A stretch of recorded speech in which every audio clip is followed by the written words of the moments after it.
I'm Phil Schneider. I'm an ex-government worker who worked 17 years in the black projects, otherwise known as the skunk works. I worked predominantly helping to design and build extremely deep underground military basing. Thank you.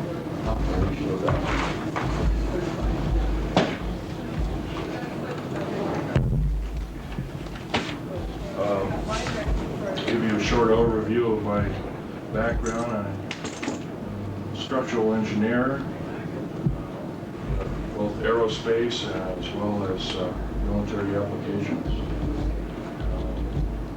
Graduate of University of Missouri as well as University of Manchester, England.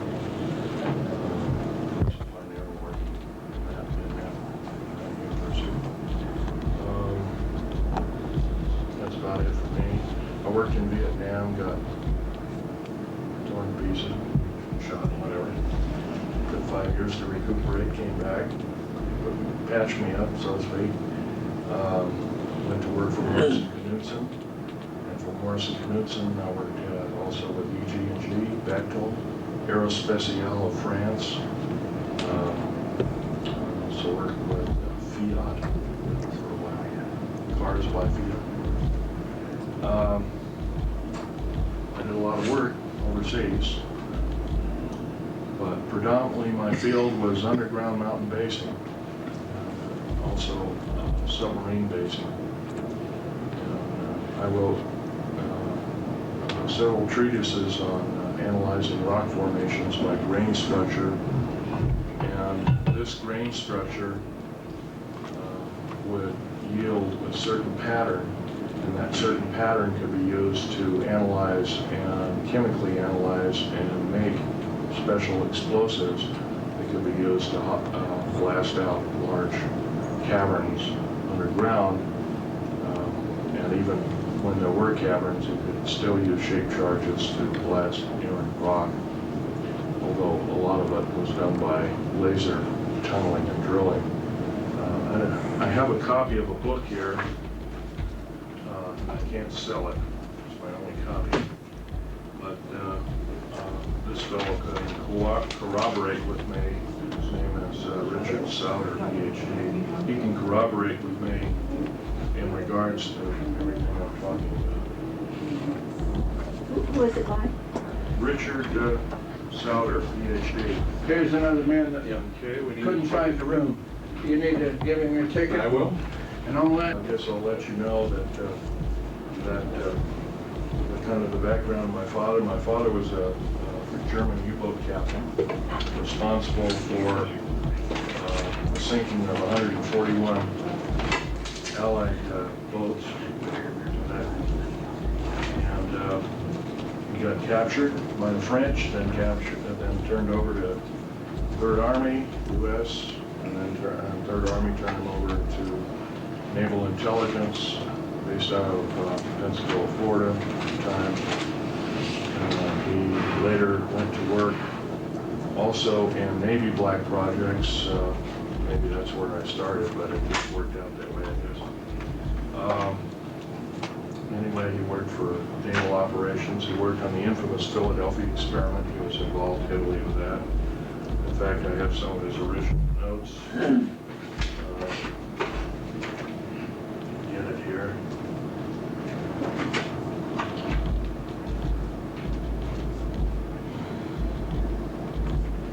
If you don't mind, let's wait a second here. I thought I included them, but I guess I didn't. Strange, they were right here too. Oh, here they are. These are some of the original notes that he had to go to school to learn them at Berkeley, and they were discussing things like element 104, 105 way back in 1950. So obviously, that school was a little more accelerated than schools normally of that particular day, both in atomic physics and also in time variancy. Anyway, my father continued to work in the U.S. Navy up until a couple of years before he died. He died 2 years ago, 1993, May of '93. But his main contribution, other than the Philadelphia experiment, was that he was one of the principal engineers of the first nuclear submarine, the USS Nautilus. And he worked with Hyman Rickover on that project to its fullest from start to finish. He helped design the nuclear reactor, he helped design the metals, the containment vessel. He did all the machining of the uranium pellets that were used. He designed the hull predominantly and some of the graving docks, so he was a major contributor as such. Such today that even his ideas in air conditioning and filtration are still used today in all nuclear submarines in the United States. So that's so much for my father. He taught me a lot. He's a pretty silent fellow over time. He told me that I shouldn't work in black projects in the desert regions. Of course, I told him, I'm sorry, I have to work for a living. And in the early 60s, mid-60s, construction work didn't pay really tremendously. And that's where I got the start. One thing led to another. And when I went over to Vietnam, I got 10 times what a normal construction worker would get. But then the risk was pretty great too. And when I got hurt and recuperated some 5 years later, I got hurt in 1970, and by 1975 I was bouncing around again. And so at that time I went to work for a number of contractors who were primarily underground base builders. And of course I might give you a brief overview. The first underground bases were basically old gold mines. Just the tunnels were already there. The first missile base, as a matter of fact, I believe it was in northern Montana. It was an old gold and silver mine. And the missiles are still in the old air shafts. The air shafts are re-drilled out and everything. And actually, they made a semi-hardened missile base out of an old gold mine, which is kind of unique, seeing the laser. Well, first, basically, the main part of the talk will deal with what I faced underground. Is there anybody here that is in the frame of mind that they can't take gore or that kind of thing? If there is, there might be a problem because I'm going to get rather graphic. I don't like it, but I can take it. Okay, I'll tone it down a bit, but obviously, this workshop basically is everything that I missed in the main talk yesterday. And of course, it's pretty hard to cram 3.5 or 4 hours talk in 50 minutes. I've divided a talk into three topics. I'm going to talk about dumb bases, deep underground military bases, call them dumb bases. Right now there are 131 of them, 129 are fully operational. Each one averages about 4¼ cubic miles hollowed out underground at an average depth of 5,000 feet down. Now, of course, some of them are shallower, some of them are deeper. They're strategically located. They were initially built to protect the President of the United States and the government in general, the federal government as well as the political government. Somehow the sheer number of the 129 bases with basically the size of a medium-sized U.S. city is kind of unfathoming when you're dealing with maybe only 10,000 people in government that would be saved during a nuclear holocaust or war. So obviously these bases have other ulterior means. Some of them have already been used to in-house alien beings. Our government chooses not to let this out to the public for two reasons. The first main reason is that they don't want to panic the public. And their second main reason is that they don't want the public to know the alien agenda. My first part of my talk will be talking predominantly about the alien agenda and what it means for us on planet Earth. And it's going to get pretty graphic. The alien agenda basically is thusly. Aliens of 11 distinct races have been arriving here on Earth in mass since 1946, predominantly, and maybe earlier. Actually, probably the Bikini Island was one humongous underwater UFO base, basically flying disc base, and that was known in the early 1940. It was March of 1940 it was known that there was a number of this activity at that time. The Japanese, before we got into war with them, they had a number of problems with flying balls of light, as they called them, or divine second wind, as they also called them. They thought they were godlike. However, the gods don't come down and murder the populace, and so their idea of such ended rather abruptly. They became rather frightened after they declared war with us, hoping that if they lost the war, and this is strictly skeptical at this point in time because I've heard this from only 3 different sources within the U.S. Navy, that if we captured enough territory, maybe we could lick them, and that would solve their problem. But although that's pretty skeptical, can't prove that one way or not. The alien agenda basically is to take over planet Earth by another race of beings, or races of beings. The U.S. government has known about this alien agenda at least since early Hitlerian times, probably as early as 1933.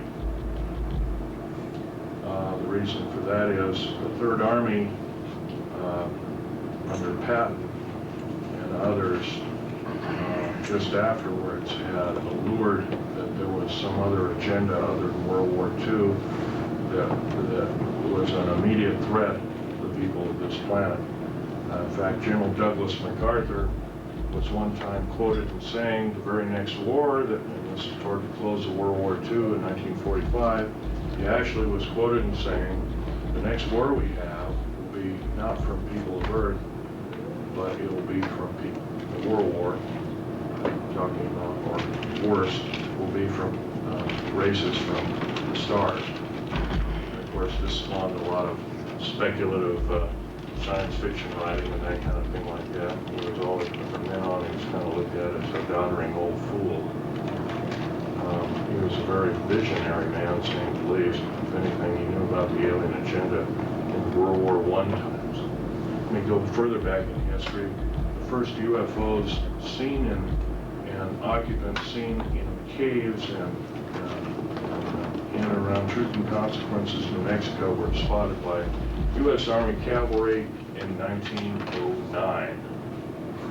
So this is a little earlier than most people had thought. Supposedly U.S. cavalry had come across they were chasing some bandits, and we chased them in this area, and there was these caves, and they were rather highly infested with aliens and what they called a silver wing. They didn't know what like all that was around were very primitive aircraft, and of course there was balloons, and that was about it. 1909 was pretty far back in time. Anyway, the alien agenda means, as far as anything goes. As far as the government is concerned, it is the worst scenario they could ever face. Because it involves not only having to tell the public major lies and innuendo all the time, and keeping the public out of their face. Slowly it's breaking down, and I'm helping do that because I remember my forefather of this country, George Washington, one time saying, "An uninformed populace is a populace devoted to slavery." And so one must consider that if we become uninformed and we ourselves have to take up battle against this kind of a scourge, if we're uninformed, then we're defeated already. So I'm not here to panic anybody or start a panic, but I feel that by lying to the American public, this is not the American way. And we need to do something about that. As a matter of fact, as I'm talking, we need to also be talking and doing our homework regarding that. And there's a lot of people say, well, I don't have the time. You can take 20 minutes a day, can't you? And we can go from there. You'd be surprised what word of mouth is after you found out one little truth, another, and pretty soon it becomes a snowball. But back to the alien agenda. Throughout the almost half of the deep underground military bases in the United States, the 62 of them, of the 131, actually the 129 that are fully operational, the other two are under construction. 62 of these bases are housing both the tall gray as well as the short gray alien and all of their craft, and of course our government, especially the U.S. Air Force and the U.S. Navy predominantly, are trying to break this their technology down into usable technology for our own self. Case in point is this particular scenario. The F-117A, the B-2 bomber, maybe the Aurora, although that's not an accurate rendition of what it looks like. The airframes are predominantly made of alien metals beyond element 109, and metal composites, some of the skins of which are composed of rubber and carbon fiber, and the airframes are composed of complex carbon fibers mixed with elements such as mironite, which is element 123, which is extremely stable. Have you seen that thing?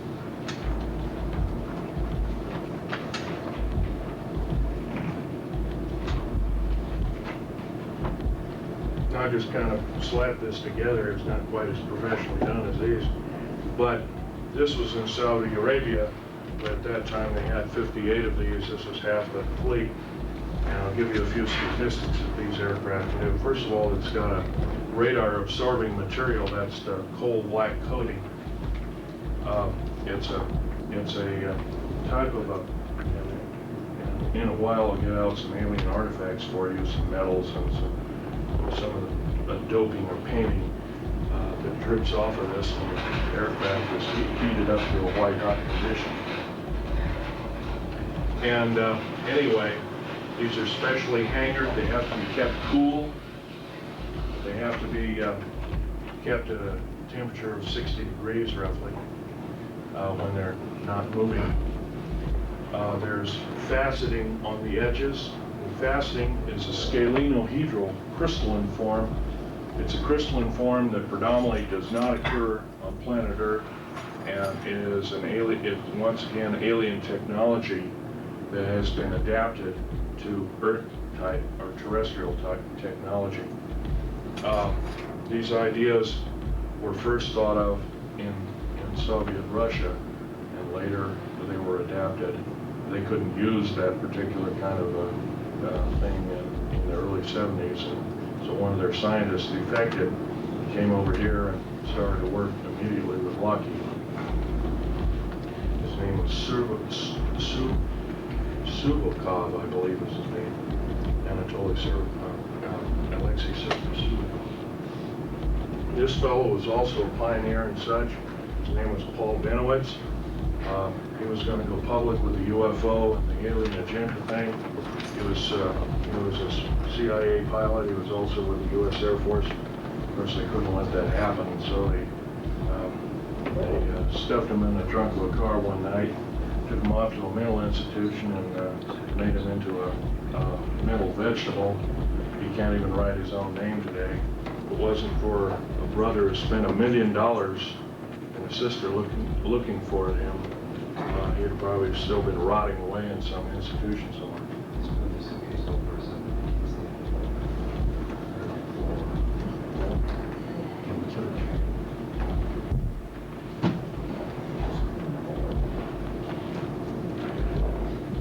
Okay.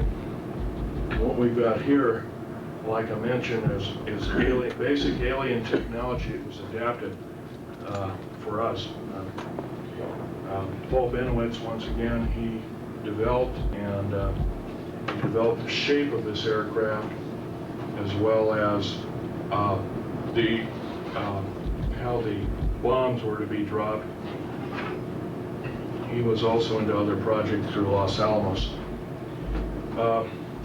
This is in Saudi Arabia, and I'll tell you a few statistics about this during the Gulf War. Would you like to borrow this? No, sure.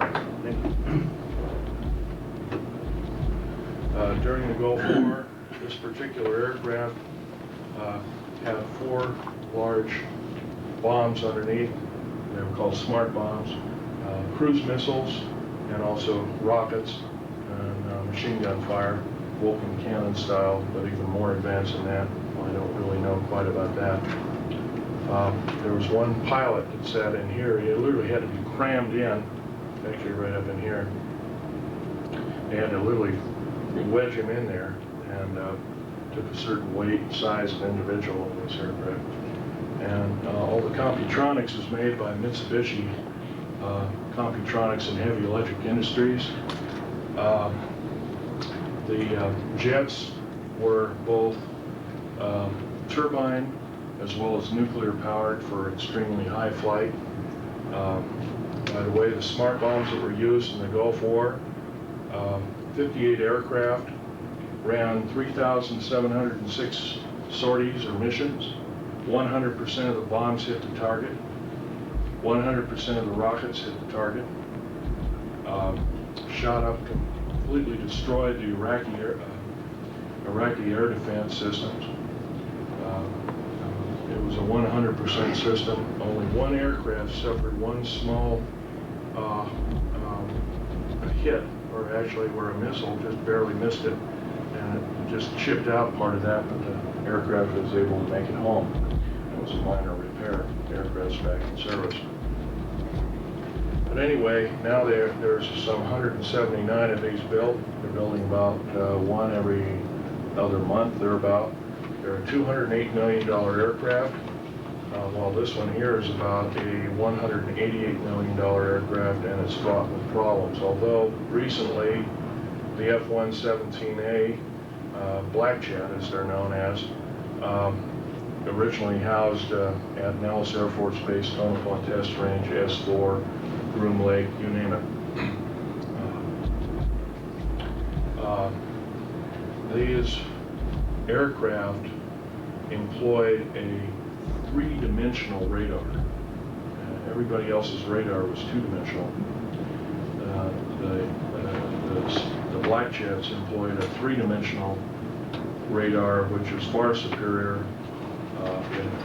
And Computronics too also had a Cray system to analyze bombing targets, and it was also the first aircraft where the pilot wore a helmet.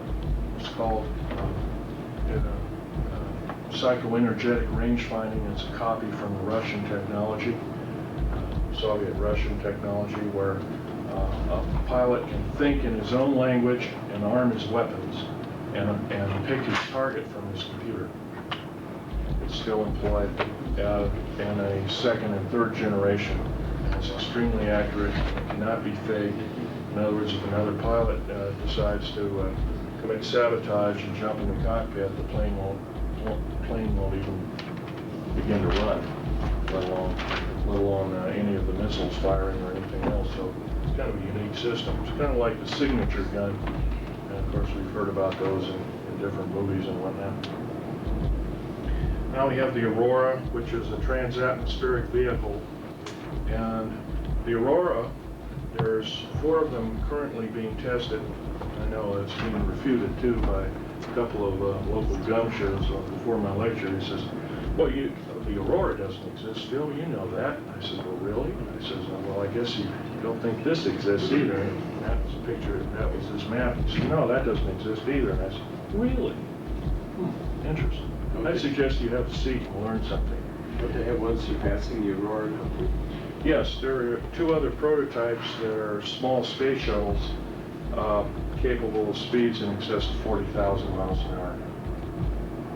And plus, we also employ 29 prototypes of flying saucer and are successful in piloting those at up to 90,000 miles an hour in the atmosphere without burning up.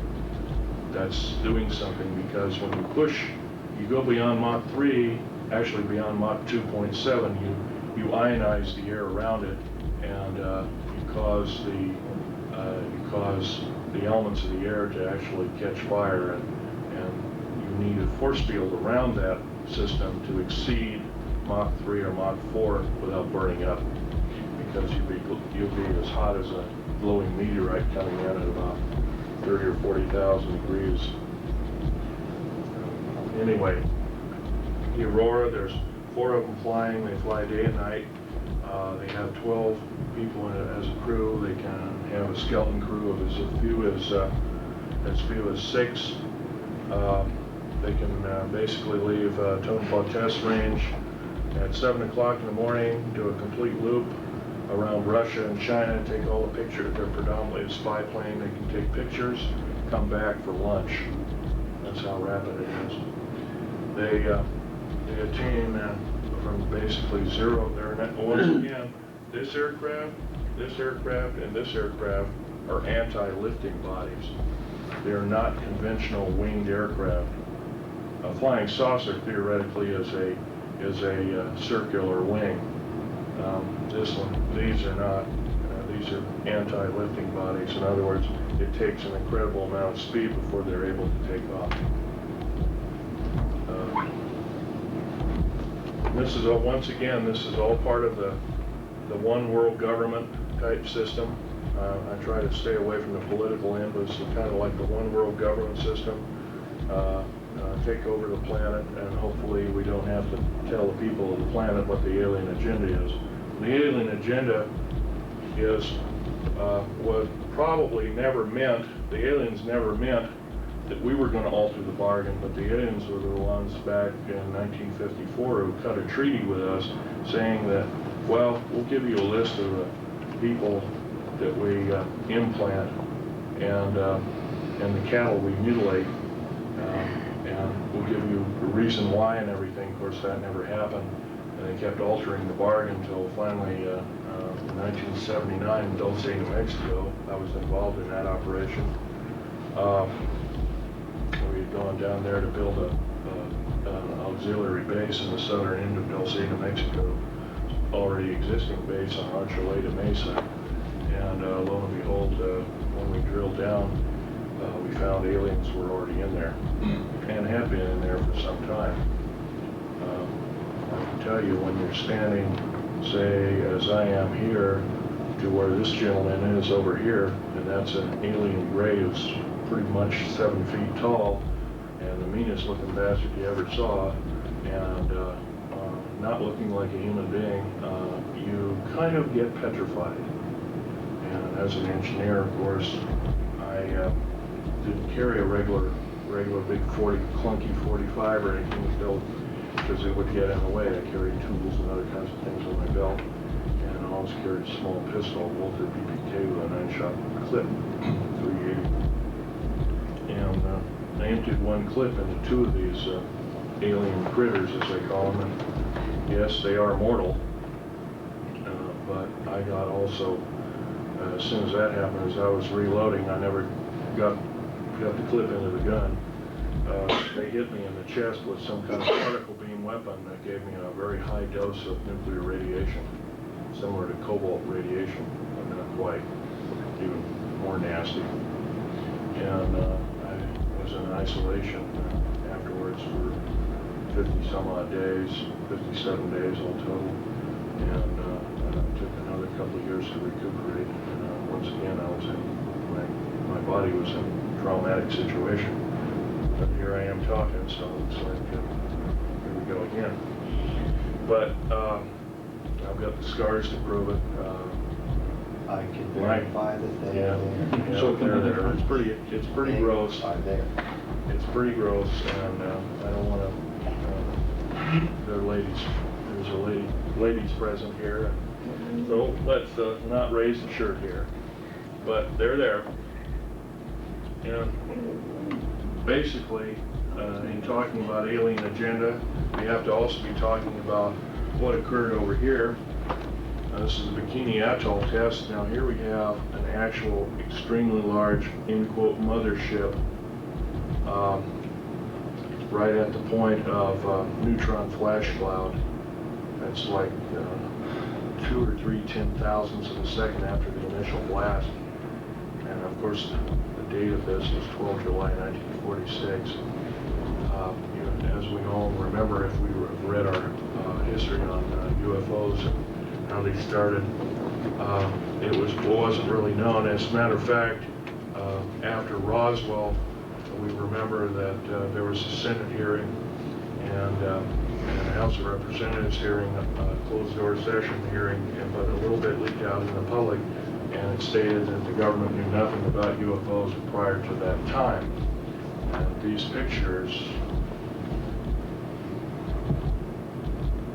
these different pictures with UFOs actually in the pictures, actually with the original language, show that, I'm sorry about that, actually show that the government lied to the Congress of the United States. They knew full well what was going on at least a year prior.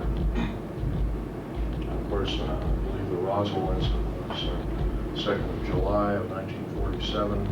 This occurred, of course, 2nd of July. I think the earliest A-bomb blast, 12th July, 12 July 1946, almost a full year before they were supposed to know anything. And here we have these streaks, and these are the classic discs that have all been pictured like this. Kind of look like the Top Hat series, as I call it. And of course, they're kind of coal black kind of thing. There's some of them have a radiant, atomic propulsion systems underneath it. Those streaks have all been confirmed as being just that. They're a Type 3A flying disc. And we have these small white dots. White dots. By the way, these guys here are receding from the ocean, taking the trajectory. They're getting out of there in the worst way. They'll probably not make it because of the radiation factor. But they're exceeding at speeds in excess of 13,000 miles an hour. And the white dots are exceeding 30,000 miles an hour as they're leaving. And they have actually changed the color. They've almost gone out of scope. And you're seeing a photograph, very rapid photograph of a blurred image. Some of the photographs go from a black splash or dash to this white dot system, and then they go out of scope of what we call visual reality. And that takes some tremendous speed to do that. In this particular overview shot, which is an extremely rare photograph of an atomic blast, as far as I know, this is the only one ever shown to the public of an overview of any kind. There are small dots and dashes, basically, as I'd say, and these are old garbage scows and ships and whatnot that they put in harm's way to see what the reaction would be of an atomic blast. And I'm sure the atomic testing was conducted predominantly in case we had to be prepared in using atomic warfare to fight alien influence, and they needed a cover story, so this was the Russians and the Cold War and everything was just a perfect cover story. Although it later became more than a cover story, as we all know. These particular photographs also show small dots and dashes, as I would say, and all of them have been confirmed. Now this black system here in the atomic cloud is actually time being ripped up, of course the atmosphere and the clouds and everything, and then time being warped by the initial blast itself, and that's by neutrinos going through and ionizing space, ionizing the atmosphere and whatnot, but exceeding the speed of light, so you produce an antimatter background and you get total blackness. And of course here we have another UFO similar to what it is here. But once again, we haven't been told the truth on any of this. We've been right here, also in this picture, in the bombing of Hiroshima and Nagasaki. This is of Nagasaki.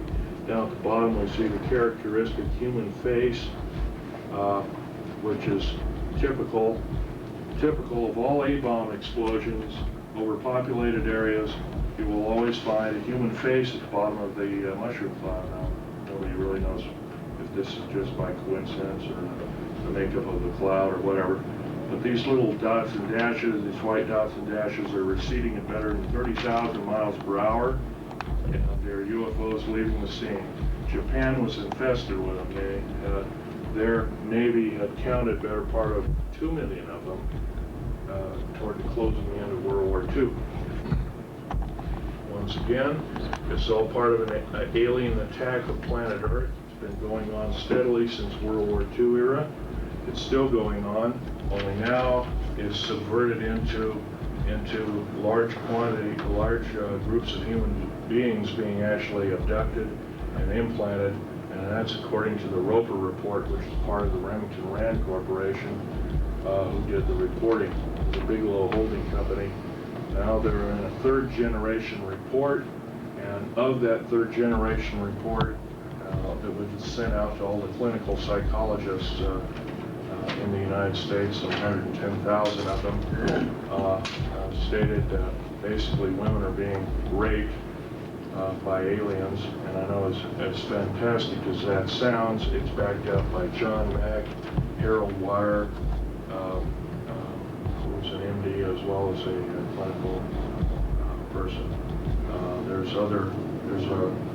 John Mack is the most famous, but there's some 90 concerned psychiatric scientists who are trying to form an organization to prevent secrecy on the subject, because they have mentioned this is nothing but government-sponsored rape. And 99.3% are women, 0.7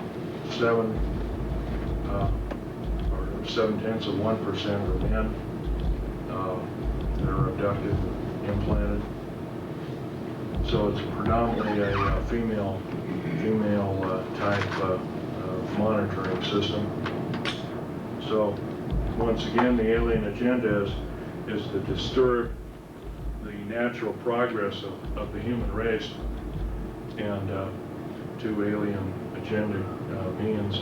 And of course, there's another thing to mention: any outer space alien, regardless of who they are, how benevolent or how evil they are, they're a biological hazard, because we have no defense against their germs. Absolutely none. In fact, they can kill us just by being around.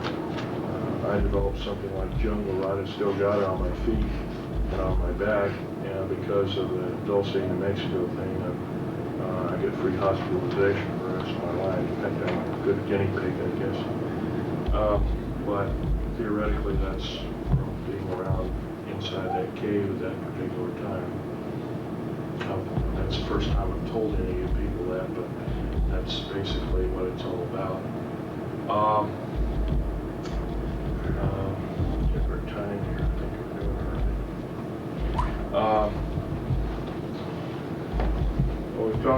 the dumb bases and the black projects predominantly,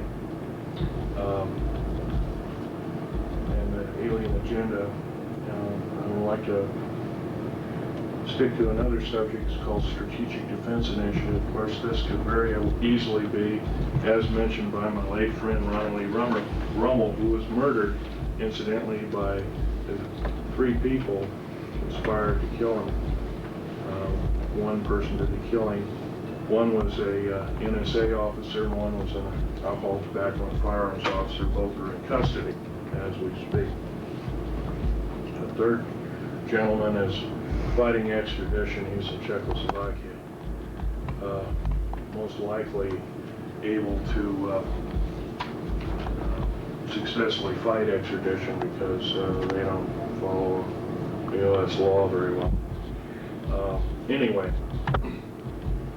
the Strategic Defense Initiative is probably, instead of preventing incoming missiles, although they're now that most nations and favored and otherwise have nuclear missile technology,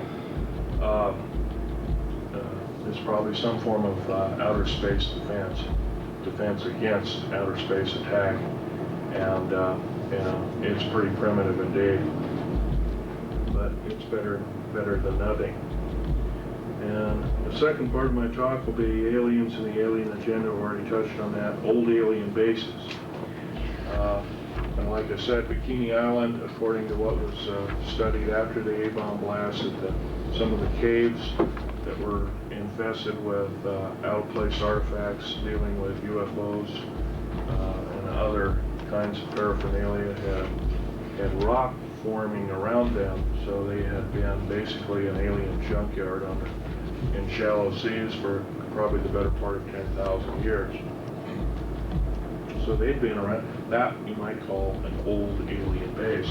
Dulce, New Mexico is another old alien base, or kind of a botryoidal or clear agate had formed over some of the parts laying on the floor of the existing base, and it takes an extremely long period of time for, geologically speaking, for this to form.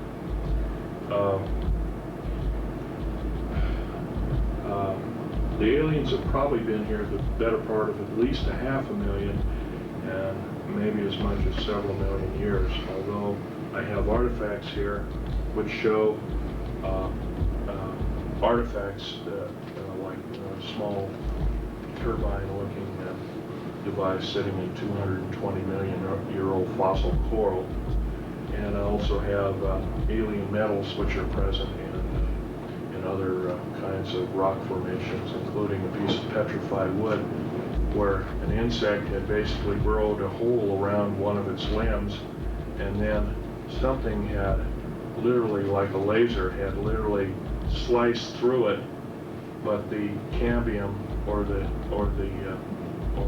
actual layers of the wood had bent as the beam burned its way through it. I've got that in here too, as well as an original piece of instantly petrified, looks like a garlic root that was found in and around Area 51. And this particular piece of garlic type plant was instantly petrified. It contains the same exact chemical structure of the quartz crystal, and the quartz crystal only grows in a certain left-handed crystal pattern, and that same pattern is extant on fossil, instantly petrified or fossilized plant life of Hiroshima and Nagasaki. It's identical, chemically identical. So,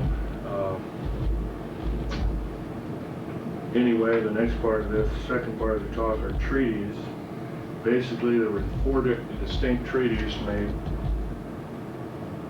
through the United States government from the alien encounter.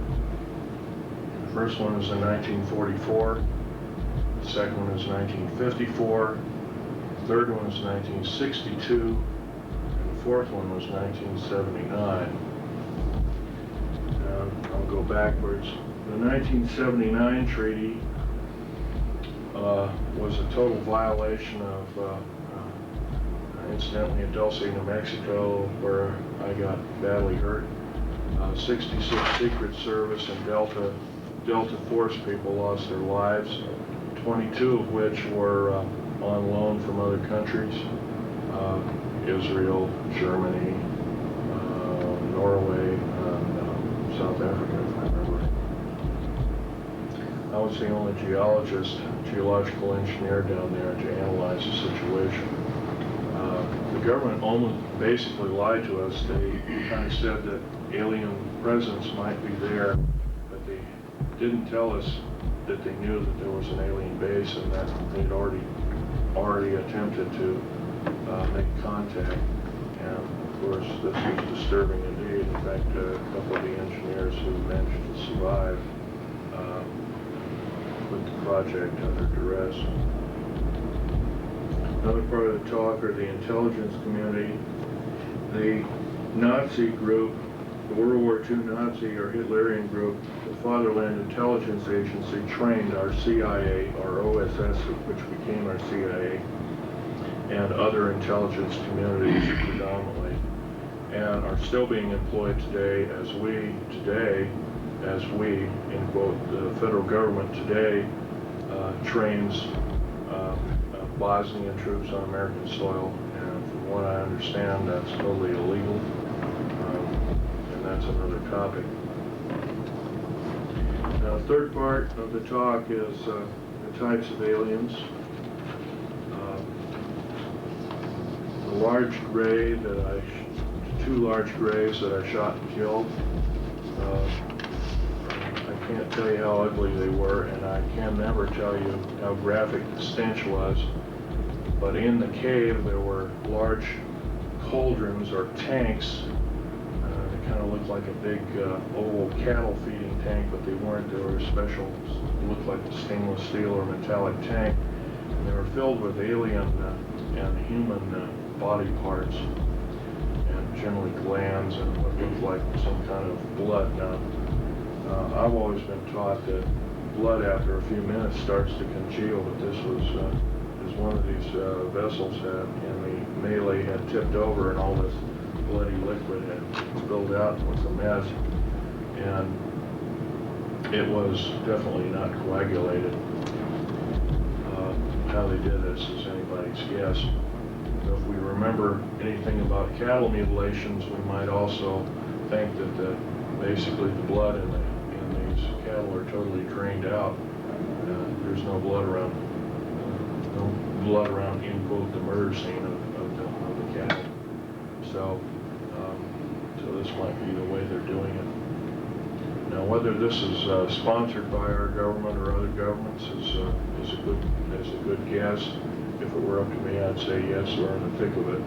We made a pact with the aliens, and therefore we must know what their agenda is, and also the federal government must also further know that if they keep the big lie going, they must be in the thick of it in the worst way, and if that's the case, they're an enemy of gross concern.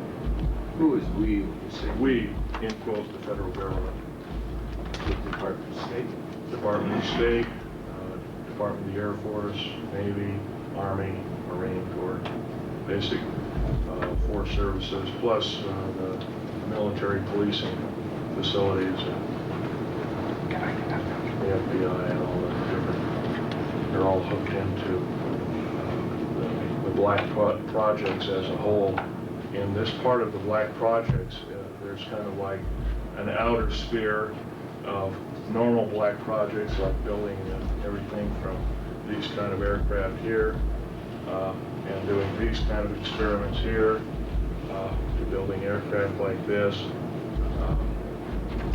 places like this. And that's kind of on the outside. On the inside of this circle, we get a tighter group of people who really know what the main agenda is, maybe even the enslavement of the human race as a remnant, or something as a scenario like that. And then finally a third category whereby whereby none of the other two categories would even hint at the possibility or the horror of what's happening. And it's a very compartmentalized system. I can only begin to guess, even though that I've been in the thick of things from the outer core to the second core level, but I have no idea what's in the third core level. No way at all. And because it's so complicated, I've heard some of this run by me. It's so fantastic. It makes a Star Wars or a movie or a Star Trek novel, Babylon 5 novel look like a kid's toy. I mean, it's too fantastic for me to believe. So I can assume that it might be an otherworldly plan or scenario for taking over the planet, but once again, I can't prove it, so I don't talk about it.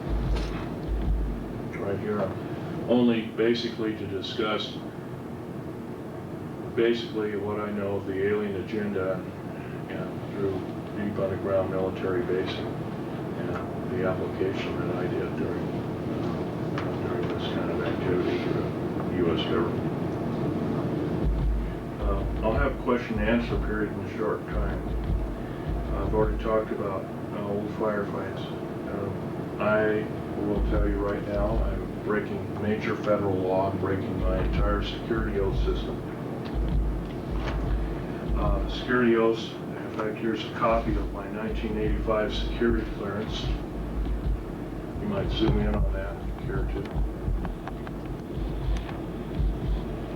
Can you do that? Yeah. Tell me when. Okay. And of course, it's got a picture of me. It's got Department of the Air Force. It's got a control number here. It's got a digital control number and name here. It's got a UPC stripe here. It's got a level L.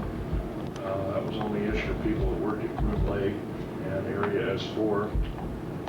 And R, restricted zone R4808E. This is a computer chip camera in the card itself. You didn't wear the card like you wore another security card. This one wasn't worn. This was used to get you into the main gate. And there was a large machine. I can't draw it. There was a large machine that looked like a kind of like a curved. The bottom part, you put the card in, and you put your thumbprint on. You're supposed to actually, some of them had two of them. I don't have a second thumb, so this one was made of one. There's normally two here, and the L for a normal person would be up through the UPC stripe. So there was one, and I put my thumb there on the bottom, and if it would flash green, I'd flick the switch, and then I'd insert the card in the second part of the control unit, and there'd be a thing that would hold my forehead, and I could block off my left eye, and I'd stick this thing up to my right eye, and it would take a picture of my retina, and then if the green light went off, I could remove my card, and I could leave it at the guard shack, and I'd wait for anywhere from 45 minutes to several hours waiting for the next shift to start. I'm breaking all my security oaths by coming out in the open and talking about this, because not only are we dealing with a kind of technology, I believe, that we should be out, that should be out in the public. It should, at least this kind of 50 and 60-year-old material should be out in the public. I feel that in coming clean, so to speak,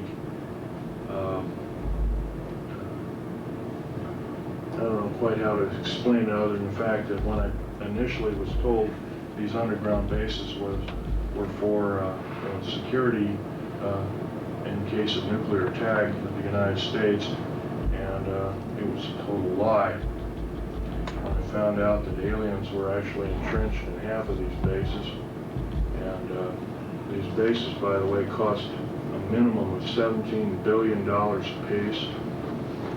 The black budget garners $508 billion a year, $1.023 trillion every 2 years.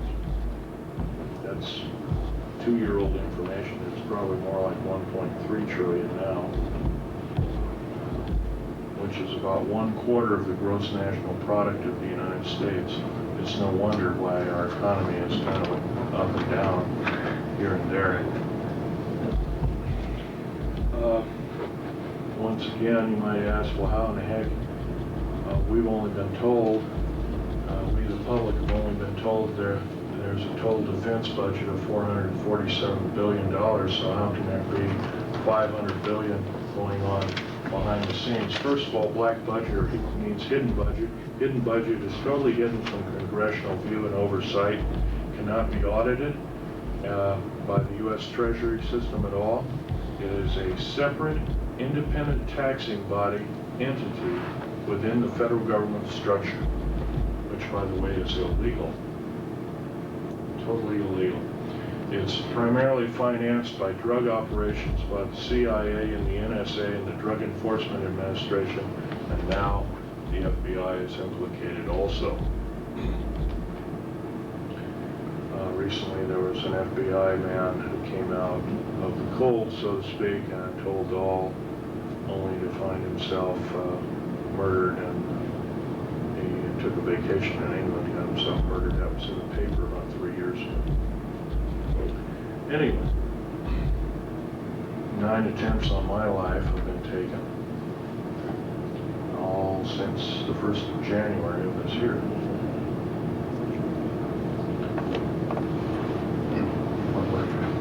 Well, I've been shot at, been run off the road. 3 times I've been run off the road, one of which is I'm a very good driver. I used to race cars for somewhat of a hobby type living. I used to race everything from Formula 1 on down, motorcycles and stuff like that when I was a kid, so I lived kind of on the edge all the time. So I became a very good driver, a very defensive driver, and so if somebody's trying to run me off the road, like before my Vegas talk, I dropped a friend of mine off at 29 Palms area and saw another friend in the Marine Corps hospital who was dying of cancer. And on the way out of there, you have to skirt around a whole mountain range. You just can't take the easiest way in a straight line out. It'd be nice, but it doesn't work that way. You have to skirt around these mountains. And, I had a Ford Taurus with a police interceptor motor, and roughly an 8-liter motor. It's a real monster. And there were 2 long Ford E350 vans, and they all had Air Force markings on them. They all had guns, and they were all shooting, and they were missing.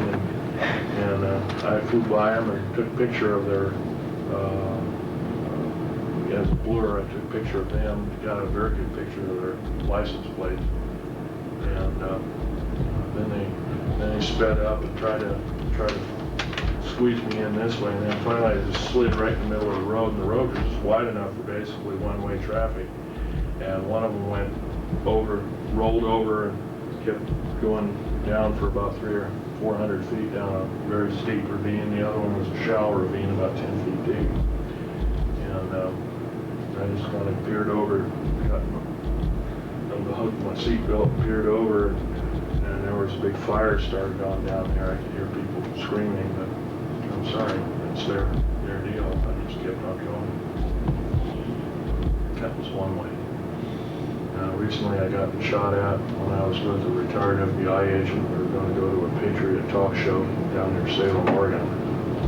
And I got shot here, here, and here. It's what's called the CIA cocktail.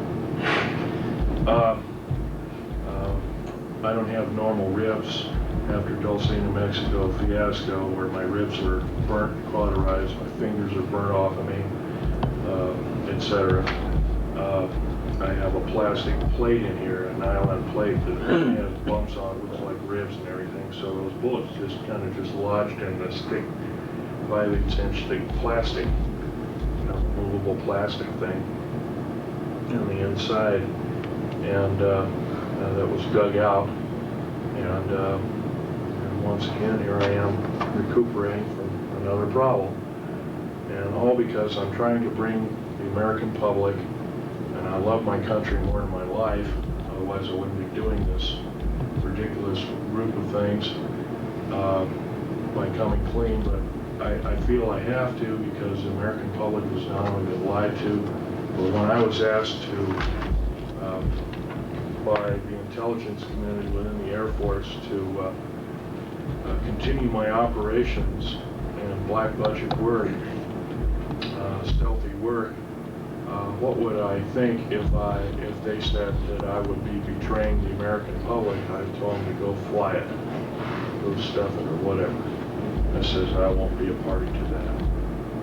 And I walked out of the room, and somebody tried to tell me to come back, and I says, out of my face, fella, you're on the ground. He would get out of my face and went on the ground. And I walked away, and from then on I made a decision. And I'll stick by it. And that's why I'm here talking. I also want to get a little political sided here, although I don't like to.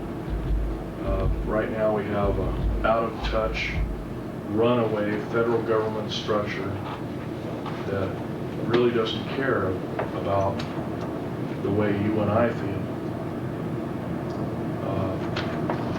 They manipulate evidences of crimes, as in several instances, both in Waco and other. The Waco hearings should have been a wake-up call to most who were watching, even if they'd only watched a piece of it. It's once again proves the federal government structure is just running away with everybody's freedom, and they run roughshod over. They've actually become kings and queens over us, and our forefathers told us exactly what would happen if we took a certain stand, if we made laws to legislate God out of our system. We would have a similar problem. If we made laws or had too many people making laws within our government structure, we would have a similar problem that we're facing today. We're facing a form of tyranny and totalitarianism. Incidentally, you might want to throw a few statistics by you, and it's quite provable in a number of talks given recently, both by the United Nations and others. The United Nations is entrenched in our country. They're training our troops on. Our troops are being trained by the United Nations in the United States, and I think that's kind of an oddball system. Russian troops are being trained on basically Montana and North Dakota and the northern tier states, Washington, upstate Washington, etc. There's a stockpiling of Russian tanks and hardware by the U.S. Army. For what purpose? Also, we purchased at the cost of some $38 billion all the Russian nerve gas. Nerve gas is, their nerve gas is extremely long shelf life. We're destroying our own nerve gas, which has a relatively short shelf life of 15 years. The Russian variety is extremely deadly, and also, I'll tell you something else about that. The Russian nerve gas is composed primarily of glandular secretions, and they even mentioned that as they were downing flying saucers within their own country, they found a way of making chemical weapons from some of the alien cadavers and that kind of thing like that, from some of the glandular excretions. So once again, biological weapons against the people of the United States. There have been other talks given by other people alluring to this, including Ted Gunderson, who's an ex-FBI agent, who's got tired of the federal government tromping on him, and another ex-astronaut by the name of James Groden, not the Groden of Alternative 3 book fame, but this is another Groden. A number of key government people have started coming out slowly, but unfortunately it's at a snail's pace. I'm the only one that ever worked and had a level 3 security clearance that came out from the cold, so to speak, and completely laid everything open to the American public, or any public. Something like this was tried in Britain and in France, but person got jailed. Incidentally, I can't be charged with espionage theoretically because according to our, including one person who said, oh, this place doesn't exist. Well, it's on an aerial map, kind of different. If it doesn't exist, then I'm just full of you-know-what, hype and hooey, so to speak, and I'm just crazy or something like that, and so be it. And if it doesn't exist, it doesn't exist. And how can I be charged with a crime on something that doesn't exist? Another thing is that to be guilty of espionage, you have to sell for dollars or cents or some form of monetary gain the information that you impart. I'm not doing that in any way, shape, or form. The talk, the lecture, isn't counted as actual exchange of money by another individual for the information, for the proscribed information. Well, I'm going to be getting out a few alien artifacts here and let you take a look, and you're welcome to kind of stretch your legs a little bit and peek.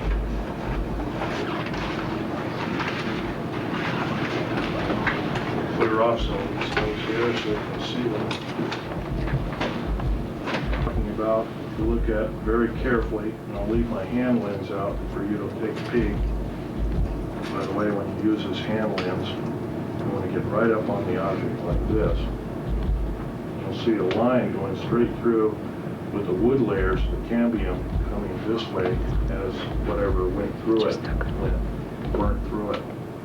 It's very interesting. Awesome. And there's another out-of-place artifact, a blue part, so to speak. This is another fossil. This is at one time a cave mushroom, a fossil plant. Something cut it absolutely perfectly, like a laser, cut right through the thing, and part of it slid off, and it later got perfectly petrified, similarly to the Hiroshima and Nagasaki atomic bomb test with a similar signature. And here's this petrified, instantly petrified garlic plant. Incidentally, this is 65 to 100 million years old. This is 105 to 130 million years old. And this is roughly 30 million years old. It has the exact chemical makeup and structure of quartz crystals formed on its surface and on the internal structure of the plant itself, which the top part, of course, the sprout is all broken off. This is the sprout underneath it. And the quartz crystals are identical to material found at Hiroshima and Nagasaki after the 312 bomb.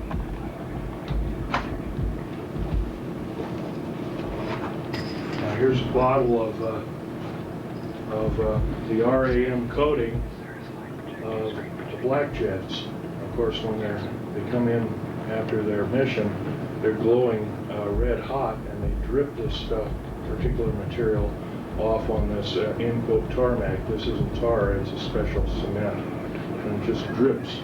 Maybe some of these aircraft, you might see drip spots like here and here and there and different places. So this is the material, it's like lava that drops off of it. It also contains certain alien elements, or alien reproduced elements. Here's a piece of fossil coral from Jordan, having a small particular non-fossil. It isn't a crinoid. Some of you might know what a crinoid fossil is. It's kind of like an underwater lily or plant, seawater lily, but this isn't it. This is actual machined out part similar to a rotor fan, a miniature rotor fan. There's a small engine right there. This is element 123, which is also in topaline. Topaline and element 123, they're very much heavier than uranium. They're island of stability elements. They're, by the way, these pieces of metal I've purchased with my own money when I worked for the government. As they were test samples, they never bothered to pick them back up, nor did they pay me back for them, so they're my property. But it's a golden orange metal. The pure metal is pure gold and orange, and like lead, you can just carve it. It's a very peculiar metal indeed. Totally stable, cannot be isotoped. Element 123 with an atomic weight of about 320, and here it is. It's almost twice the weight of uranium. Where did that come from, Phil? That was formed down at Dulce, New Mexico, and also there were scrap heaps and scrap piles of it in and around Tonopah Test Range, which is right here. Tonopah Test Range is actually above Groom Lake. It's actually. Is that metal from our soil? Is it metal from our soil? No. This is an alien. This is two alien elements. And here, if I might show you. Minus the brick lamp, minus the brick lamps, and that was about 180. I thought I had some. Yeah, here we go. This periodic chart was developed by a number of scientists anonymously. Don't want their name revealed. Of course, all we're familiar with is element 103, and that's been around for a long time. And a couple of these are made in Russia. These that don't have any name, they're very short-lived indeed. Element 109 to 110 also, but after, from 111 to 140, these are all elements that were garnered off of alien attack vehicles or alien spaceships or flying saucers when they were taken apart.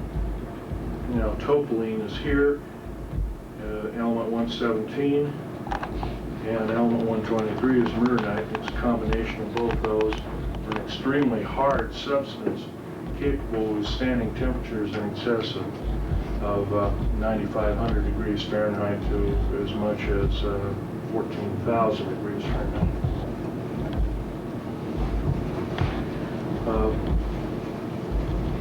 This piece of material is it's a kind of in a fleur-de-lis pattern. This kind of material is lighter than lithium. Of course, lithium is number 3. Might want to point out it's number 3 on the scale. It's a terrestrial element, but this is somewhere between 2 and 3, between helium and lithium. It also is an alien element. It's what they call a mixture, an admixture element.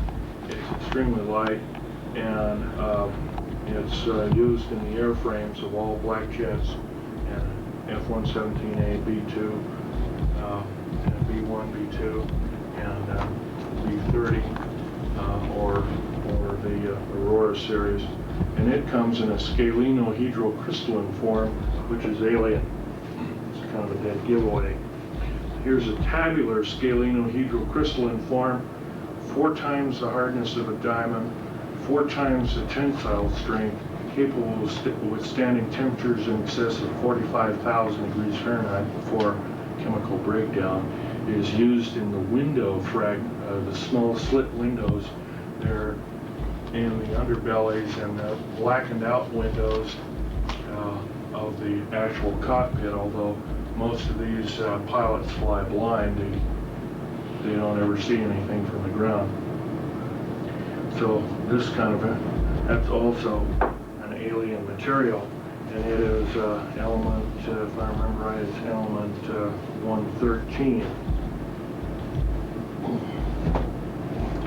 Here's another alien element formed in the confines of outer space. You might ask, what are we space shuttling with all our shuttle missions? Of course, we're being lied to every time they talk or open their lips with their mouth. The same crystalline structure is here as well as it is here. This material is the hardness of a diamond. It's also used in the rotor and propeller shafts of propellered aircraft or rotored aircraft. It's also used in high-speed drills and other kinds of things like that, which are used to make holes in metals that cannot be touched with a welding torch. And this, of course, is that hunk of metal. And I have a real treat here. When I was 14 years old, I was with my father, who was talking to a Sir Johnny Rawlins. It's Johnny H. Rawlins, who was a British naval sea lord, and he had collected some of the crash retrieval objects of the infamous Roswell crash, and these are actually little bits of the skin that have. And of course, you remember the skin, you couldn't bend it or cut it or anything. The way they did this, of course, they dropped liquid nitrogen on it, and they used a hammer technique of shattering it, and it became brittle. But once again, it's composed of nothing but alien elements, which are, by the way, we're not able to understand where this particular elements come from in the skin.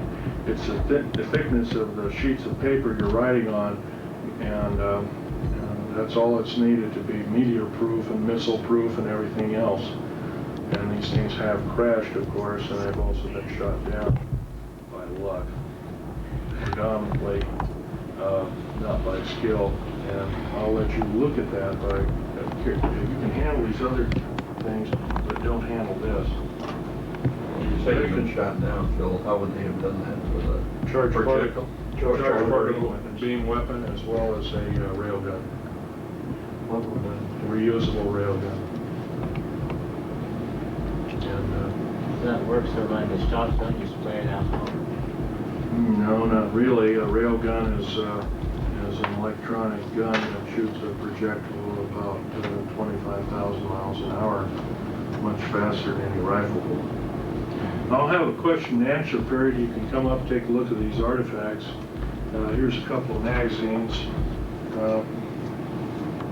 Spotlight.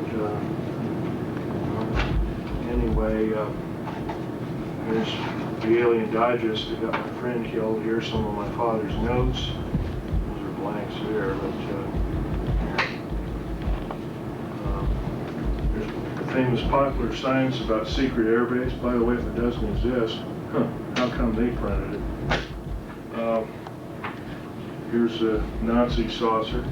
That was done by Vladimir Cherzerski, who was a Russian space engineer of some fame. Here's the new periodic chart of the elements. And go ahead and look through it. Incidentally, here is a unique piece of hardware too. It's an ordinary gold watch. The only thing unique about this particular gold watch is that it's a Waltham, but on the back, on the reverse, it's made in Montauk, New York. It just happened to be used by my dad in the Philadelphia experiment. And it happens to be keeping a rather accurate time. Anyway, I need a seat, and I'll let you look. Can we get one of those periodic types? Actually, heaviest is the Mernite, that kind of This one? gold-looking material. Be very gentle with these. These aren't normal specimens. And one person handling one piece at a time. Can we get a periodic chart like that? Need some of those? Yes, I do. These are $4 a piece. Okay, I'll take one. And a year ago, these were secret. Above top secret. By the way, here's your. Okay. Thank you very much. Let me see what this over there for They want to see the skin of the ship. you. After we take a look, and ask you to take your seat, and we'll have a question and answer period, and then I'll wrap it up. Okay.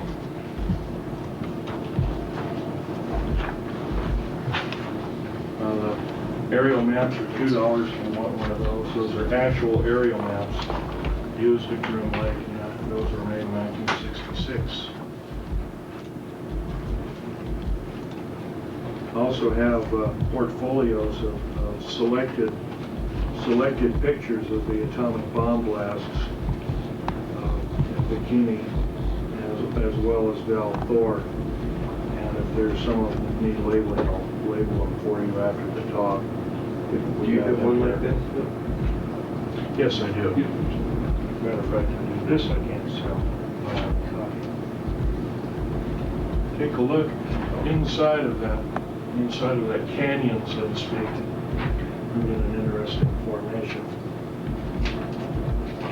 See how the wood fibers have just literally been separated. Yeah, that's right. Of course, you've heard about straws and going through telephone poles after a tornado. Well, maybe this was that kind of a thing, although it seems really remote. Are those $20? Yeah, these are $20, and they're a select group. Is this in this? Well, I'll tell you what, I'll just throw this in, how about that? What's inside these? There's a select group of pictures, like here at the Zal here. Yeah, How many okay. ready rooms were aboard the USS Eldridge? Theoretically, two. Two. I only knew of one because that's the only one I ever went in. Okay. The lecturing varied between various lectures. It lists the people, there's different people, not all the people, although you can do your homework and probably find that out. These are going, after this talk, these placards are going to be duplicated on special paper and sent to the United States Senate, and of which these pictures will not only be totally declassified, but will be out in public domain. Could you take a picture of this? Have you taken a picture of all of them? And if anything's not marked, if I haven't marked, I'll try and identify them for you. Christian, I could give you a map of Groom Lake also. Sure, I'll be.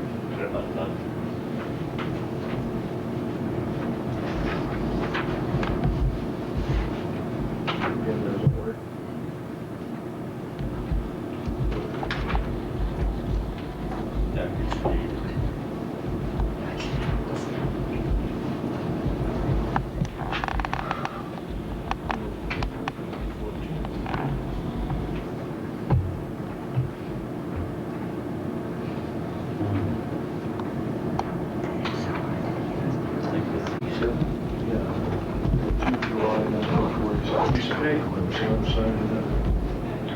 When I walked away, 29 other engineers walked away in a group. We submitted our papers to the U.S. Supreme Court immediately through the Circuit Court of Appeals of San Francisco. Withdrawing from the job.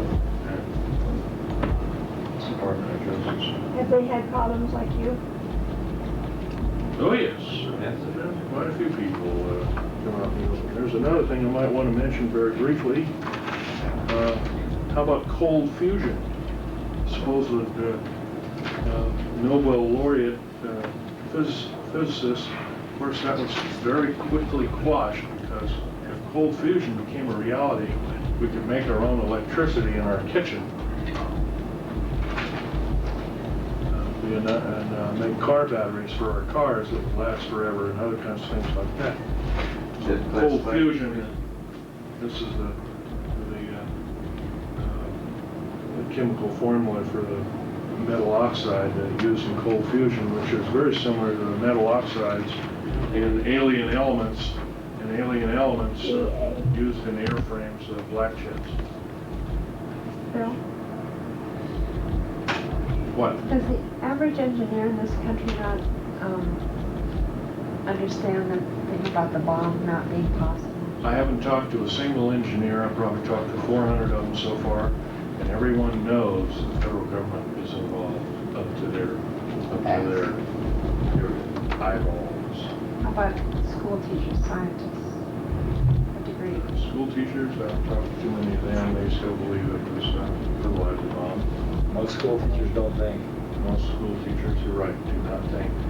higher education is a joke. Need this anymore here?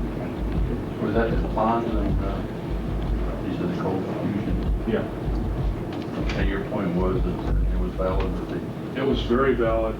It was proven. The people donated the award to Greenpeace at the end of it all. I'm not a proponent of them, and I guess they do pretty good work. Anyway, the award was $140,000 and for their discovery, and the U.S. military said, no, you can't do this. Now they're working with cold fusion with Japan. The information is forbidden to be told the public of the United States. Once again, we're treated as babies and children by our federal government structure and told that and lied to and saying that this is a bunch of hyperbole. I'll tell you folks, if we don't do some serious changing and talking in groups, maybe in small groups like I'm doing, but maybe not coming, have to come clean and come out of the woodwork, so to speak. But you have to talk in groups of what you learn. And if you do this, word of mouth is a wonderful thing. And from that, we might be able to continue and have our freedoms that we so aptly take for granted in these wonderful United States. And I've been in over 70 countries. I've never found another country as beautiful as the United States. Well, Einstein, shortly after the first rounds went off, said that Now we're going to have the question and answer period. when it came to the nuclear, you can apply to all this other. It's got to be discussed every village square. That was 50 years ago. Question and answers, folks. You got them? Let's hear them. I was reading in that underground book, that I purchased a couple of Oh, days. Richard Sauter book? Yeah, and he was talking about, I've been interested in the underground railroad system ever since I heard Mel Bailey talk about it about 3 years ago. I helped build the tunnel. But in the book, they don't tell anything about the newer drills that build the tunnels. There are no drills. There's no drills. No drills. It's a nuclear boring machine. It's a nuclear boring It machine melts its way through the that rock. literally melts or deflagrates the rock and to an extremely fine powder, melts it, and sticks it on the walls. But he said in the book that he didn't know if they had ever went ahead and made that machine. Well, machines existing, but I can tell you even who Krupp of West Germany made the machine. He had no pictures of the later of that machine. What he had was more of the obsolete machines. Even obsolete equipment can drill up to 7 miles a day. And we've been lied to when they say 1/4 mile a day. Even through solid rock. Even through solid rock. Yes, sir. 7 miles a day. Even if they have to take the material out and haul it away. There's nothing to take out. Here's nothing to take out and speak of. It's all vaporized. Here's another piece of titanium metal mixed with alien elements. Very hard material. Doesn't break. And it's used in all of the black jets, stealth aircraft. Why was the big mercury mines that were found by Las Vegas, why were they confiscated? They run very deep, for one thing. They were used for everything from atomic waste disposal to putting bad news aliens in, making a little jail out of it, I guess, if you wanted to call it that. It's a good way of, once again, hiding the problem from the public. So it's tied into the underground system where the mines were? Absolutely. Where were they by? They were outside of Las Vegas, I've heard. They're over near Mercury, Nevada. You were talking about 129 of the underground bases and about half of them being used to house the aliens. What are the other half used for? The other half are used strategically by different military organizations, mostly Army and Air Force and Navy, for research and development laboratories predominantly, and also medical research and development laboratories and chemical weapon laboratories. Once again, these bases have been built unceasingly day and night since 1940. And if you were to add up all the bases, all the cost of all the bases, it's pretty close to $2 quadrillion. How can they keep this so, keep the public so uninformed, Well, it's pretty especially easy. the people that live around the areas? It's pretty easy to keep it away from the public. They've done a real good job of it, with the exception of people like myself that come out of the woodwork, so to speak. But the public believes the lie, the big lie. Of course, you know the old adage about lies is you have to keep telling them to keep, and then you get to a point in time where you believe them to such a degree that you become part of the lie. You live the lie. Is this where they do their cloning? Supposedly. A lot of these things are horrific beyond degree.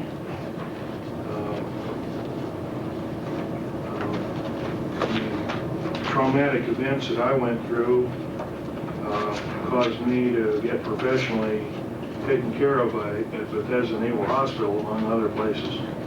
And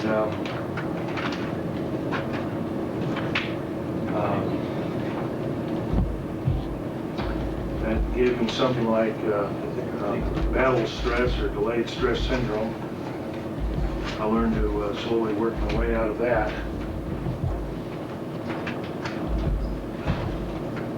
It was not easy. What's going on in Weld County, Colorado with them having a lot of changes and also having the most cattle mutilations in the whole world? Cattle mutilations are government-sponsored alien operations and have been since they were first started in 1967. Actually, they were probably going on much earlier. And the upshot of that was the glandulars, we allow the aliens to extract glandular secretions from animals, mixing them with their own. In exchange, we'll give them plutonium products for their drive, for their spaceship drives, among making alien elements for them, and they give us the biological weapons. Isn't that a nice, horrible scenario? This kind of stuff is bad news indeed. By the way, being a U.S. citizen in good standing, I can't stand it anymore. I think we can do better. And if our government officials will not keep, in other words, if they keep telling us the big lie, keep purporting the big lie, I think it's time we not only vote them out, we demand them out. We impeach them out. And if we can't do that, I advocate just what our founding fathers say. The federal government structure out of control is totalitarian slavery. And we must vigorously fight them out. And of course, the trouble is with revolutions, folks, they always end up killing their own people. And I don't advocate the overthrow of my government. But right now, my government is not in touch with me, or you, or anybody else. And it's kind of mood after that. What again was the number of estimated alien downed craft? Pretty close to 800,000 all total. As we speak, the Russians are shooting down 2 a day per province within motherland Russia. The Southern Hemisphere, 6 per day. The United States, 1 per day. And Europe 1 per day. It's a full-scale invasion. Just because you don't see them over the White House. By the way, you wonder why don't they, well, Billy Meyer sees them different. First of all, of the 11 groups of aliens there are, 4 of which are benevolent, 7 of which are very evil. Can you expound on the ones that are good or benevolent? Well, the ones purported by Billy Meyer, the Pleiadians, Pleiadians, from the 7-star cluster, the Pleiades. That's one of the groups. There's another group from the other side of Orion, another group from about 3,500 light years out, supposedly still with us. I don't remember their name offhand, but they're a very small individual, human-looking but childlike, but very large cranium, very large heads. IQ is off the scale, and they can do no wrong. They're the angelic type. They don't fly around with little wings or anything. By angelic, I mean that they can't do wrong. They physically Probably can't do what wrong. inspired Spielberg They and weigh about 30 pounds. E.T. movie. Probably inspired that. About the fourth one? Well, the fourth one is really 2 groups, and they're extremely tall individuals. They're predominantly ocean, deep ocean. They live in deep oceans, and they basically harvest our minerals, and then they're kind of, you can see, they're always in oceans of below 20,000 feet. There are these 2-tiered antennas found, and of course our submarines have found them years and years ago. In fact, during World War II, some submarine warfare and encountered several at very shallow depth. They didn't know which weapon or whatever they were. Are the aliens our biggest threat, or is our federal government the biggest threat? Both are our major threat at the present time. It's bad enough we have one, well, that little 2. Does Wolf County, Colorado have an underground base in that area? Colorado has 3 underground bases, one at DIA. I believe what you mentioned, what was it, Weld? Weld County is the biggest, one of the biggest counties in the United States. I believe it's in the northeastern section of that county, if I remember right. I'd have to look at a map. I can identify every base on a map. I have the latitudes and longitudes of such bases. And by the way, if I mention that does entail espionage. If I mention all of them, and I cannot do that to the crowd, and I want to keep on talking as much as I can. So that's one thing I promise to do, but I have to break my promise, and I'll tell you that it's wrong in admitting that. I encountered something when I was back in police and with friends up there. You'll have to speak up, otherwise. I visited Minnesota. I was coming back and I decided to take a different route to get off of the interstates and take US Highway 36 across northern Kansas. And about 20 miles from the Colorado border, there was suddenly construction. 36 was completely cut off. They had detours and went way around, and I didn't do that. I just went down and found I settled it. But over that area, about, I guess, 15 minutes later, I saw strange formation clouds in perfect chrysalis. Mhm. And I was convinced there's something very active. And There's usually cut off the U.S. highway. the name of those clouds is if I can interrupt, is altocumulus lenticulatus, or lens-shaped clouds. Almost always predominantly, there are 2 kinds of clouds. The kind, if you go up to Virginia City sometime in April or May, you'll see these clouds that come right up, roaring up the steep mountain. You'll look at them and they'll just disappear.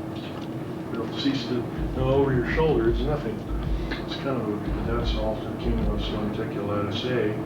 And the B kind, it almost looks as like a black thunderstorm-like cloud. And they always have metallic discs in the center. And if you take your camera, your eye won't probably see them. The camera will pick up metallic dots within that cloud structure, and those dots can be professionally analyzed, and you'll come up with the we'll come up with the conclusion that they are flying discs. If hardly ever see those clouds more than 23 miles from mountains. I identified it was at least 200 air miles, straight line distance from Long's Peak, which is the nearest big mountain around. I had spotted such near Portland, Oregon, and took pictures, submitting it to a TV radio station and TV and radio station, which they've never got on the air. I wonder why. But they're rare clouds. If you ever have a chance to take a picture of them, you should. What causes the clouds? Well, the natural formation, of course, is altocumulus. They're extremely high cumulus cloud formation. Of course, cumulus is a building. It's a big, kind of like a thunderhead or a thundercloud. It's air currents rushing up, and of course, with the altocumulus lens-shaped or cookie-shaped clouds, you have air currents rushing up. Air currents rushing up and air currents rushing down, and what they do is they compress the clouds, and then there's air circulation, generally in a clockwise or counterclockwise measure. I studied weather when I was in high school. That was one of our curriculum, believe it or not. But you've got it right there. It's a man-made one of sorts. Well, yeah, I mean, the A-bomb is the A-bomb cloud is a lenticulatus. If we're downing one a day in this country, wouldn't it seem logical that there would be more people that would be aware of debris? No, I'll tell you why. As soon as one is downed, they're attacking certain northern tier state Air Force bases, predominantly. If you can get on those bases or stray onto those Air Force bases without getting arrested, good luck. But if one of those craft is down, they seal off the whole area, period. They being the federal government, police and whatnot, Air Force police or whatever, air base or army base or tank base or whatever you got in that area, they seal off the whole area. Anybody caught in there is shot on sight or they're immediately arrested and detained. By the way, a military base can circumvent the U.S. Constitution and Bill of Rights. An Indian reservation can do the same thing. Is this what our government was supposed to have been laid out by our founding fathers? I don't believe so. I think we can do better. I know we can do better. I also know that our present government's stature is so punitive, it's very reminiscent of early Nazi days with Adolf Hitler. In fact, New World Order was taken from his manifesto, so to speak, in 1933. He actually said, "We will form a New World Order." Where was the third one in Colorado? You said one was DIA, the second one was the northeastern part of Weld County. One is down, I believe, you know where Telluride, Colorado is? Yes. Yeah. Okay, it's due east of Telluride by about 13 or 14 miles, if I remember. And you can't miss it because as you take some of the side roads, you'll see vented air shafts coming right out of the rock. That's typical of an underground base. Or if you're traveling along by car, by jet, you'll see a truncated mountain. Remember the truncated mountain? You saw as we were curving around going to Las Vegas and the plane was banking like this. And I said, "Hey, Al, look at the deep underground military base." And the cockpit door was open. It says, "Oh God," and what they did is they did this and worked around and just as you got your camera out. Right. I already had a picture of it. And that was, by the way, one of the bases at S4, because it had circled around Area 51, and that was one of the bases. So I actually saw it from the air. It's been there, for about 30,000. How deep are they? They can run, the deepest deep underground military base is 2.5 miles underground. The Dulce base is 2.5 miles underground. That's pretty close to 13,000 feet. 5,280 feet make a mile. You don't have any temperature, high temperature problems, do No, as a matter of fact, in certain sandstones, you actually get a lower temperature than the ground surface. you? Your water, Water leaches out, of course that has to be sealed, protective sealing, very difficult in some cases. By the way, this ring I'm wearing has a sapphire. When you blow mountains apart, there's sapphires in mountains. I had that professionally cut, where it kind of is a good luck piece. It's a blonde 6-ray star sapphire, American star sapphire. It's been working. Yes. You might add. I had it cut and polished and setting made in Las Vegas. Some of my different days. Yeah. Well, what about when you're just driving along and it seems to be nothing around and you'll see these white pipes coming out of the ground with turbines on the top? Exactly. Is that one? That's one type. There's one of those It's an in air shaft. Denver. I mean, I've seen them along the highways in Denver. It's like industrial or commercial stuff over here, and then all of a sudden you see all these white tubings along the highway. Those are air shafts, or some of them are run very deep, some of them are run only 400 or 500 feet underground. You know, you don't have to be a military tactician to see that's very vulnerable. You plug those things up and pump some bad gas down there while it happens. Well, I guess I'm not a tactician on set, so Yeah. that's kind of moot. Yeah, that's one way of telling. Yes, sir. Are there any of those underground bases in Nebraska or Kansas? In every state, there's at least 2. You know where they are in Nebraska? I'd have to look on a map. I couldn't tell you. Probably often, Beg pardon? probably often, Air Force Base. Yeah, probably often. Would be a good That's also where they took some of the alien remains and saucer remains right off the bat. It's Offutt Air Force. Okay, any more questions? One more question. Do they have an underground base up by Sedona, Arizona? North? Yes, sir. Yes, we do, and it's a very deep base indeed. In fact, they're going to make it deeper than any other base. They want to take it 4 miles. What's it called again? Sedona, Arizona. Is that one that's just A north? lot of the, beg pardon? Just northeast of there, or northwest? Yes, just northwest. Well, that's all, folks. I think I better leave some time for Al Bailey. And I better munch a sandwich before I become an alien. Anyway, it's been a real pleasure. And I hope you've had some hand-on experience. By the way, there's some little metallic fragments you might be able to pick up. I don't know, they might be alien.